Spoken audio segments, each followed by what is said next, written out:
নমস্কার সবাইকে। আমি আজ তৈরি করছি তেলকই। তেলকই তৈরির জন্য প্রথমে আমি মাছ ভালোভাবে ধুয়ে একটা পাত্রে রেখেছি। এবার আমি মাছটা মাখিয়ে নেব। প্রথমে কিছুটা লবণ, হলুদ এবং একটু লেবুর রস দিয়ে মাছটি আমি ভালোভাবে মাখিয়ে নেব।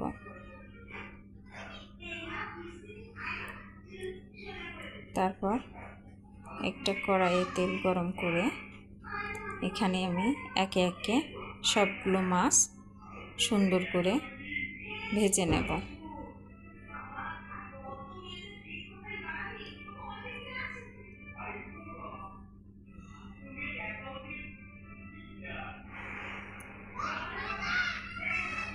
সাবধানে উল্টাবো যাতে মাছগুলো না ভেঙে যায়। এভাবে আমি এক একটা করে মাছ এপাশ ওপাশ সুন্দর করে লাল করে ভেজে নেব। মাছ আমি ভেজে তুলে নিয়েছি। এবার ওই একই কড়াইয়ে আমি একটু সাদা তেল দিলাম। তাতে আমি কালো জিরে ফোড়ন দেব, শুকনো লঙ্কা ও তেজপাতা দিয়ে একটু নাড়াচাড়া করে এতে আমি পেঁয়াজ বাটা দিয়ে দিলাম। পেঁয়াজ বাটা দিয়ে একটু নাড়াচাড়া করে নিলাম যাতে পেঁয়াজটা একটু হালকা ভাজা হয়ে যায়। পেঁয়াজটা একটু ভাজার পরে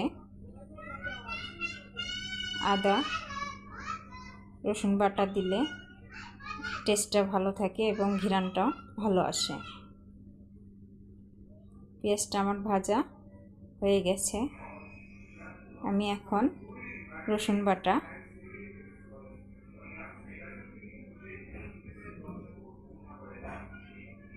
আদা বাটা দিয়ে ভালোভাবে নাড়াচাড়া করে নেব। আস্তে আস্তে আমি এটা ভেজে নেব। একটু ভাজা হয়ে গেলে আমি এখানে টমেটো কুচি দিয়ে দিলাম। টমেটো কুচি দেওয়ার পরে কিছুক্ষণ নাড়াচাড়া করে টমেটোটা যাতে ভালোভাবে সেদ্ধ হয় সেজন্য পরিমাণ মতো লবণ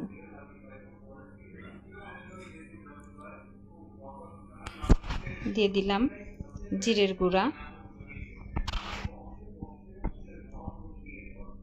হলুদ গুঁড়া, মরিচ গুঁড়া,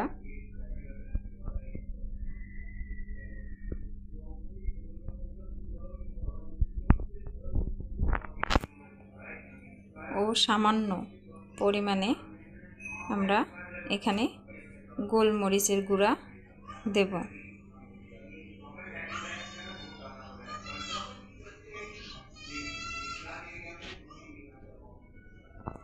সবগুলো উপকরণ দিয়ে ভালোভাবে আমি এটা নেড়ে চেড়ে সামান্য পরিমাণ পানি দেব যাতে মশলাটা ভালোভাবে কষানো হয়।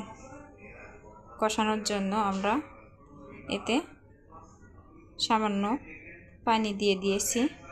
এবার একটু নাড়াচাড়া করে এটাকে আমরা ঢাকা দিয়ে রাখবো কষানোর জন্য।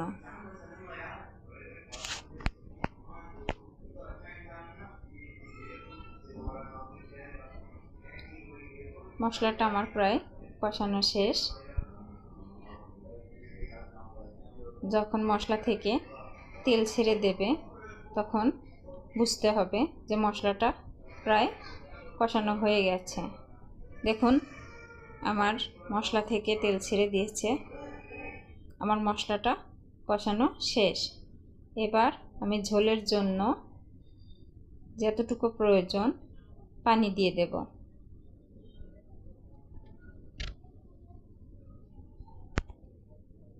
এবার আমি ঝোলটা জাল করব।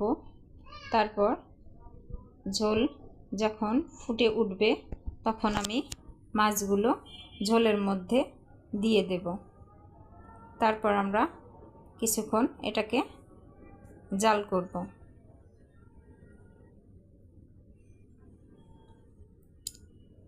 আমি এই পর্যায়ে ঢাকনা তুলে কয়েকটা কাঁচামরিচ দিয়ে দিয়েছি। আবার ঢাকা দিয়ে রাখতে হবে।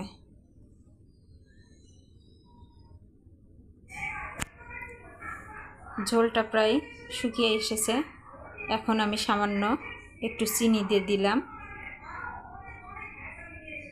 ও নামানোর আগে আমি একটু গরম মশলা দিয়ে হালকা একটু ঢাকা দিয়ে জাল করব। তারপর আমি এটা নামিয়ে নেব।